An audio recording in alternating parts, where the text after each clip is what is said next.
Hai, kembali lagi di ringkasan cerita film. Dengan saya Nadia, kali ini film yang diringkas berjudul Planning, mengkisahkan seorang pilot pesawat terbang yang berusaha menyelamatkan seluruh penumpangnya dari badai hingga para perompak. Bagaimana keseruannya? Mari kita mulai alur ceritanya. Minta tolong jangan lupa di subscribe dan tombol like-nya ya.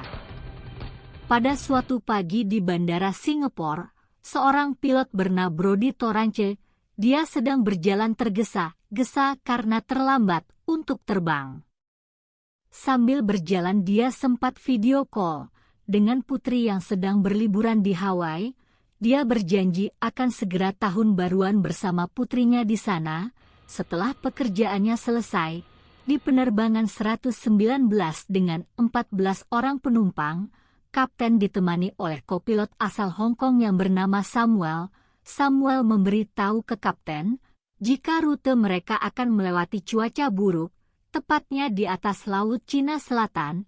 Kapten Brodie memiliki ide untuk lewat jalur lain, jalur yang agak jauh, namun petugas operator menyarankan agar pesawat melalui rute yang lebih singkat, karena penumpang hanya sedikit dan bahan bakar lebih boros yang bisa merugikan maskapai penerbangan. Tak lama kemudian Bonnie sebagai ketua pramugari pun menyamperi kapten dan berbicara, ada hal yang harus kapten lihat. Seorang pria memperkenalkan diri, dia adalah seorang polisi. Polisi tersebut meminta Brodie untuk mengantar seorang bernama Louis, seorang tersangka pembunuhan 15 tahun lalu yang kabur, dan menggunakan nama samaran. Mau nggak mau Brodie pun harus menerima penumpang buruk tersebut. Brodie meminta Pak Polisi untuk terus mengawasinya, dan juga duduk berjauhan dengan penumpang lain, agar tidak terjadi kerusuhan selama penerbangan berlangsung. Sementara itu Louis dan Pak Polisi duduk di kursi paling belakang. Pilot Brodie menyampaikan bahwa mereka akan melewati rute yang lebih singkat menuju Tokyo. Dan pesawat penerbangan 119 pun akhirnya lepas landas. 80, cross checks. 90, 100, 110, 120, V1. Rotate.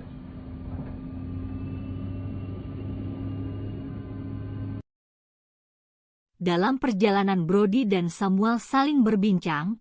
Di sela pembicaraan ternyata istri Brodie sudah meninggal 3 tahun yang lalu.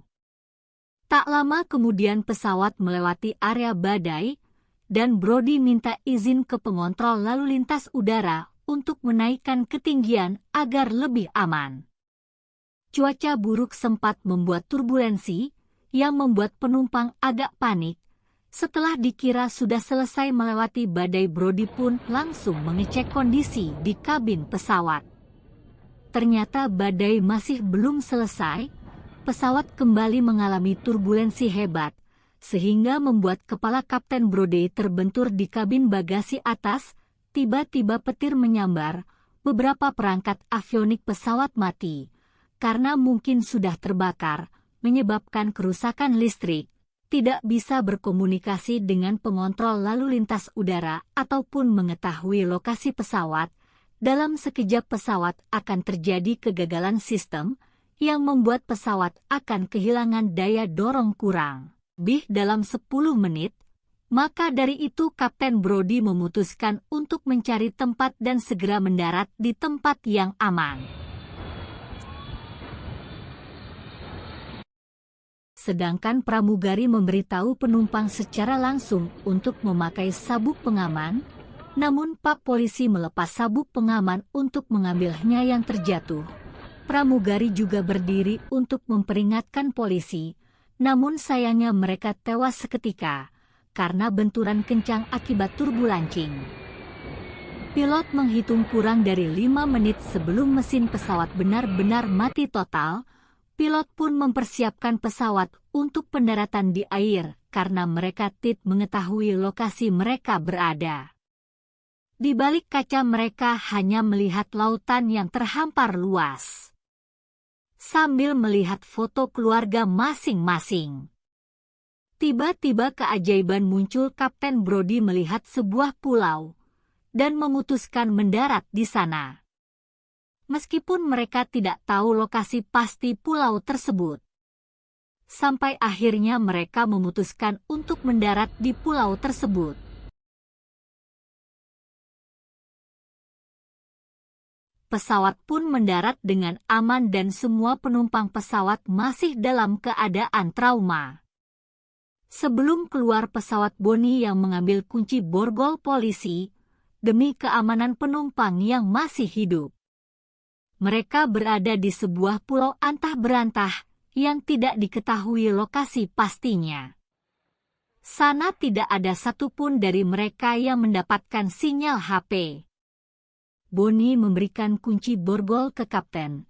Setelah itu Brody melaporkan situasi kepada seluruh penumpang bahwa daya utama dan komunikasi pesawat telah mati karena tersambar petir, yang mana artinya tidak ada cara untuk bisa meminta bantuan sekarang. Brody meminta semua orang untuk tetap tenang, dan setelah mesin pesawat sudah dingin mereka baru boleh mengambil barang-barang dan juga air minum.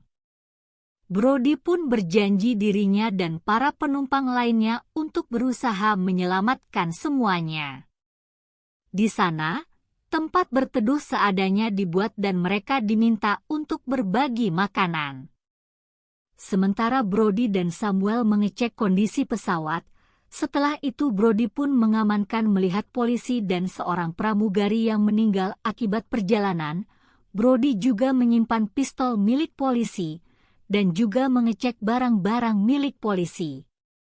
Lalu Brody dan Samuel mencoba menghitung jarak dan kecepatan pesawat dari saat lokasi mereka saat ini, yang setelah dikira-kira ternyata mereka berada di sekitar perairan Sulu, Filipina. Tepatnya di gugusan pulau bernama Julu, di mana pulau itu dikuasai oleh kelompok separatis para kriminal dan tidak ada yang aman di daerah tersebut. Di sisi lain, salah satu penumpang di sana mengganggu Louis karena tak tahan. Louis langsung emosi karena terus disindir oleh salah satu penumpang tersebut. Sementara itu di kantor pusat maskapai, para petinggi dan bos perusahaan penerbangan sudah melacak penerbangan 119 yang hilang kontak di sekitar Filipina bagian barat. Di cabang Manila juga sempat melihat pesawat itu sampai pukul sekitar 6 pagi waktu setempat. Saat itu juga Terry, salah satu orang penting di maskapai itu, segera memanggil David, spesialis di bidang strategi perusahaan dan juga manajemen krisis. Karena lokasi pesawat masih belum pasti, Terry pun meminta para anak untuk menyiapkan siaran pers untuk berbagai kemungkinan yang terjadi, seperti hilangnya pesawat, pendaratan darurat tanpa ada yang selamat, atau mungkin saja pembajakan pesawat. David juga minta ke manajer umum operator yang menyarankan rute singkat, semua informasi terkait pesawat, waktu penerbangannya, catatan perawatannya, dan juga identitas para kru dan penumpang di pulau daripada menunggu tim penyelamatan yang biasa memakan waktu lama. Ditambah lagi makanan dan minuman yang terbatas. Brody memutuskan untuk pergi ke suatu bangunan yang sempat dia lihat saat di pesawat. Siapa tahu di sana ada telepon atau radio yang bisa digunakan untuk meminta bantuan. Brody tidak akan pergi sendiri, tapi dia juga mengajak sang buronan Louis, yang tentu borgolnya pun langsung dilepas. Saat berangkat Brody berbicara dan mengatakan bahwa dia menemukan pisau lipatnya. Di pisaunya Louis yang terdapat simbol militer. Louis pun menjelaskan bahwa dia tergabung dalam grup komando parasut, sampai akhirnya dia harus terlibat masalah 15 tahun, yang mana Louis baru-baru ini berusaha kabur dari penjara di Bali. Untuk bergabung kembali dengan grupnya, lagi ngobrol tiba Louis menghilang, tak tahu kemana. Di lain tempat seorang pria melaporkan pemimpin kelompok Di sana yang dipanggil Datu atau sebutan lain dari pemimpin mereka, bahwa ada pesawat terbang rendah di atas rumahnya, pria itu sangat yakin jika pesawat itu bukanlah pesawat militer. Tidak berlama-lama Datu pun segera memerintahkan anak buahnya untuk mencari pesawat tersebut. Berita hilangnya pesawat 119 dan anaknya kapten yang mendengarnya tentu sangat khawatir. Lalu saat rapat kembali dilanjutkan, para petinggi maskapai mendapatkan fakta menarik tentang Brodie, yang mana Brodie adalah orang Skotlandia berkewarganegaraan Inggris yang pernah menjadi angkatan udara khusus kerajaan. Lalu menerbangkan pesawat komersial selama 20 tahun, dan saat ini karirnya turun menjadi pilot yang terbang di rute tingkat ketiga. Karena usut punya usut ternyata dulu Brodie pernah memukul dan mencekik penumpang karena berbuat rusuh. David pun langsung memerintahkan sebuah kelompok yang dipimpin oleh John untuk mencari keberadaan pesawat Brodie, dengan membawa uang dana darurat $500,000 jika memang nanti jika diperlukan. Brodie pun sampai di bangunan yang ternyata sudah terbengkalai, namun terlihat banyak bekas tembakan. Salah satu ruangan Brodie menemukan radio dan mencoba mereparasi kabel-kabelnya. Setelah kabel diutak-atik radio bisa menyala, dan dia langsung menelepon nomor customer service. Brodie pun menyebutkan identitasnya, kode pesawatnya dan insiden yang terjadi, tapi CS malah menganggap itu adalah telepon iseng belaka, karena seharian sudah banyak orang yang nelepon nggak jelas tentang hilangnya pesawat. Ditambah lagi Brodie juga tidak bisa menyebutkan nomor rencana karyawannya. Karena rencana tersebut tentunya tidak nomor lain yang dia ingat hanyalah nomor putrinya, Brodie pun langsung menelepon Daniela dan memintanya menulis semua yang dikatakan oleh Brodie. Brodie ngomong kalau pesawat mendarat di perairan Sulu gugusan Pulau Filipina, tiba-tiba salah satu pasukan Datuk datang menyerang, dan untungnya Brodie berhasil membunuhnya. Tak lama kemudian datanglah seseorang, berjalanan membawa senjata dan ternyata itu adalah Louis, yang telah membunuh 2 pasukan Datu lalu mengambil senjata mereka. Saat mereka akan keluar gedung, terlihat kamera di sebuah ruangan, di ruangan itu banyak darah manusia juga paspor. Setelah rekamannya dicek ternyata pasukan separatis Datu sudah biasa menculik orang-orang asing, dengan tujuan untuk mendapat uang tebusan jika ingin warga negaranya selamat. Melihat itu mereka berdua bergegas ke pesawat untuk memperingatkan penumpang menggunakan mobil pasukan Datu. Namun sayang mereka sudah keduluan gerombolan pasukan Datu. Pasukan separatis pun meminta daftar penumpang dan bertanya di manakah Kapten Brodie berada. Samuel yang mengemban tanggung jawab terpaksa mengatakan jika Brodie sedang mencari telepon atau radio untuk memanggil bantuan. Karena terus ditodong seorang penumpang seorang wanita yang berusaha kabur, langsung ditambak tanpa ampun, suaminya yang berusaha melawan pun tanpa basa-basi langsung dipegangin, dijambak rambutnya dan ditembak. Orang-orang yang tersisa langsung dibawa. Datu memerintahkan 2 anak buahnya untuk menjarah barang-barang berharga penumpang. Ketika komplotan penjahat sudah pergi, mereka berdua menghabisi 1 pasukan dan menyandra 1 pasukan lainnya. Dari pria tersebut mereka pun mendapat info bahwa para penumpang dibawa ke desa. Tempatnya di sebuah gudang pinggir sungai, lalu dibawa pergi menggunakan perahu. Sayangnya dia tidak tahu kemana tujuan tersebut.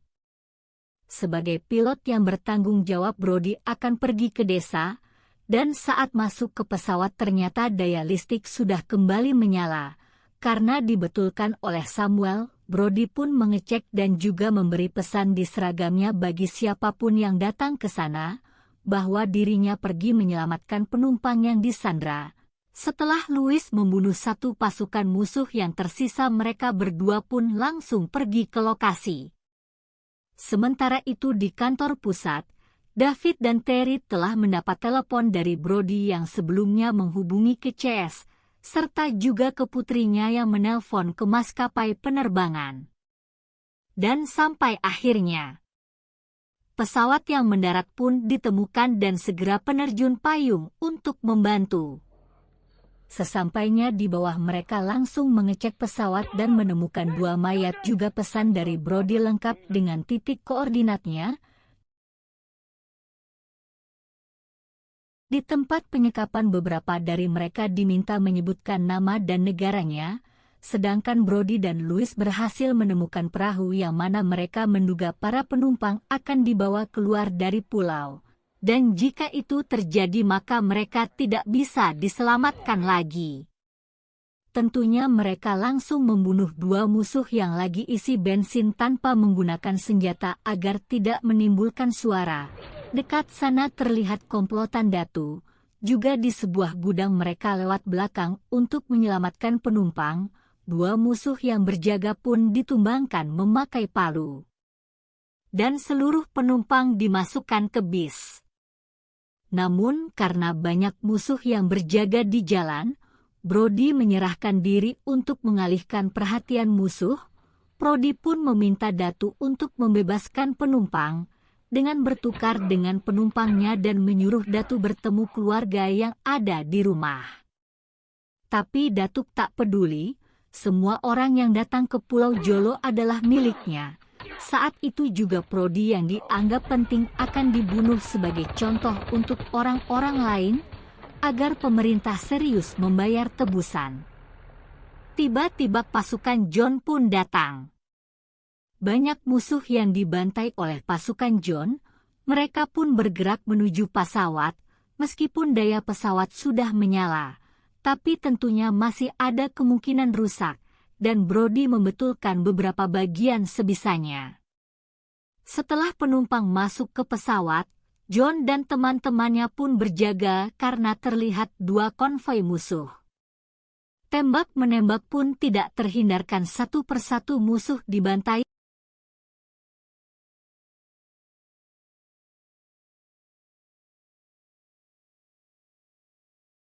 Dan Louis mengatakan jika dia tidak bias ikut pergi karena tidak ingin dipenjara. Kapten dia meminta untuk masuk ke pesawat maksimal 2 menit setelah mesin dinyalakan. Karena kemampuan pesawat sangat terbatas, Brody melapor ke kantor pusat bahwa pesawat akan terbang tanpa radar, tanpa navigasi dan hanya bisa terbang sejauh 400 km. Maka dari itu Brody ingin dibantu pengarahan dan juga tempat untuk mendarat. John dan anak timnya juga diminta segera naik pesawat, sedangkan Louis kabur ke dalam hutan dengan membawa uang darurat $500,000. Dari sisi musuh hanya tersisa Datuk, 1 anak buahnya, yang langsung berniat menembakkan senjata rudal. Untungnya Louis menembak ke anak buah Datu tersebut di saat yang tepat dari hutan dan pelurunya pun meleset tidak mengenai pesawat. Sementara itu Brody tidak sedikit pun takut apapun yang akan terjadi. Laju pesawat dimaksimalkan dan Datu akhirnya tewas dengan cara yang tidak biasa, yakni terkena roda pesawat. Kemudian pesawat sudah terbang cukup tinggi. Meskipun begitu Brody masih harus mendaratkan pesawat di tempat yang aman, karena tadi musuh terus menembak pesawat. Jadi mesin jet kanan pun rusak. Kantor pusat menyarankan Brody untuk mendarat di Pulau Siasi yang memiliki bandara kecil dan tidak berada jauh dari Pulau Jolo.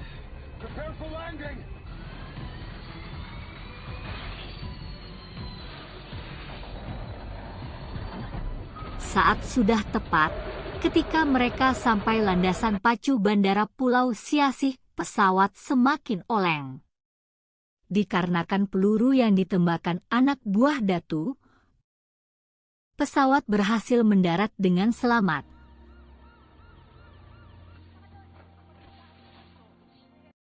Polisi juga petugas medis segera membantu, dan seluruh penumpang berterima kasih kepada Kapten Brody yang terus berjuang demi keselamatan. Di akhir film, Brody yang terluka menelepon Daniela dan meminta maaf karena dia harus terlambat. Film pun usai.